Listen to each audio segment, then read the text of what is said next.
So if you have a piece of code, whether it's malicious or whether it's genuine, whatever, you don't know how the code is going to react in a particular environment. So what you do is you quarantine it and you test it in a closed loop location, closed loop environment, so that started our journey. And that's how we stumbled upon asset tokenization, which we initially having CBDC wallets were not able to actually use it. So we made it interoperable with the UPI. So the CBDC, I can say, so there and this CBDC project has started. Our background is in real estate development, and this is our journey. Apologies. systems, right? That's what is the concept of a sandbox in computer programming, computer engineering. In the regulatory parlance, if you don't know what jurisdiction.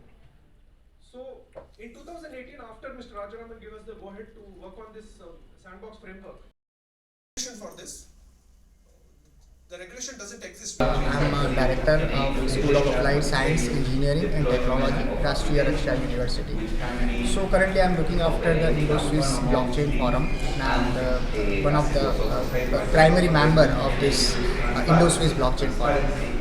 So what is this conference about, and what MOU you are going to sign?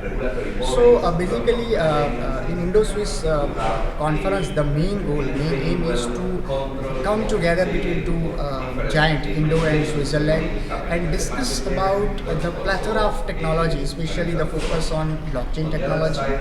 Along with that, how Indo-Swiss experts come together and discuss about academic regulatory system, digital finance, and how emerging challenges and technology in blockchain perspective. So who have participated and how many participants are there?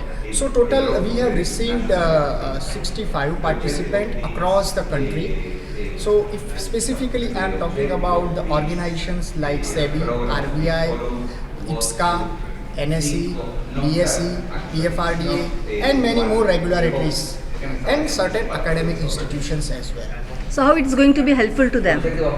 Definitely, this is a kind of a platform where three kind of peoples are together: academia, industries, and the actual field perspective like SEBI. And they are the actual players who are, giving the live problems, what is going on inside that institutions.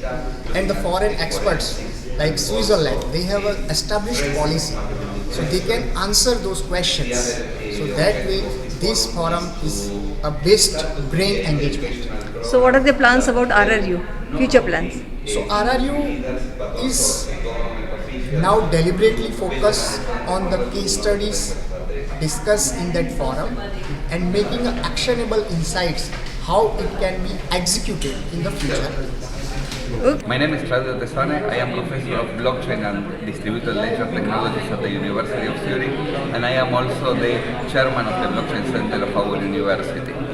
I was very delighted to receive the invitation from RRU to host this first forum between India and Switzerland, because what we are seeing is a very rapid development of blockchain applications here in this country.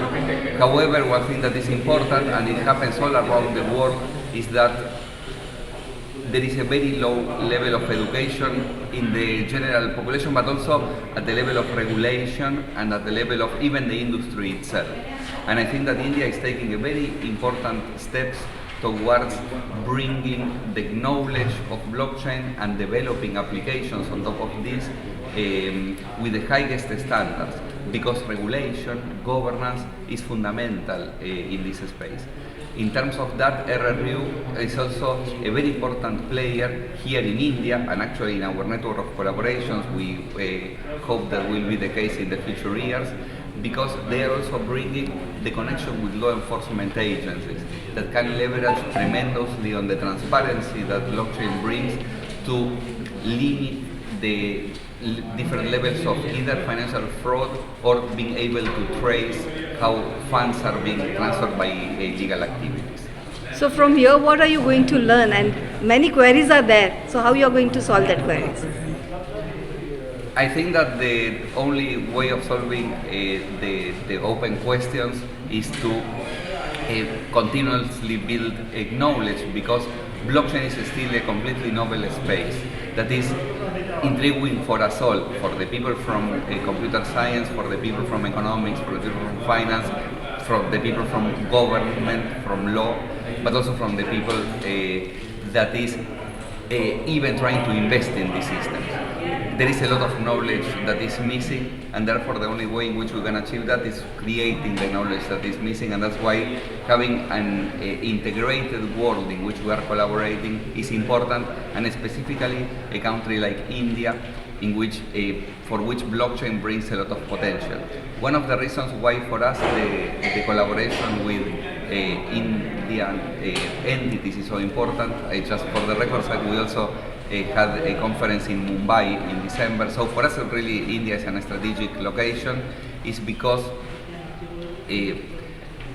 there are huge applications, because the threshold to release applications on blockchains is much lower than in traditional platforms. And they can be of any nature. And this is why we are delighted by not only this event, but also for the future perspectives opened by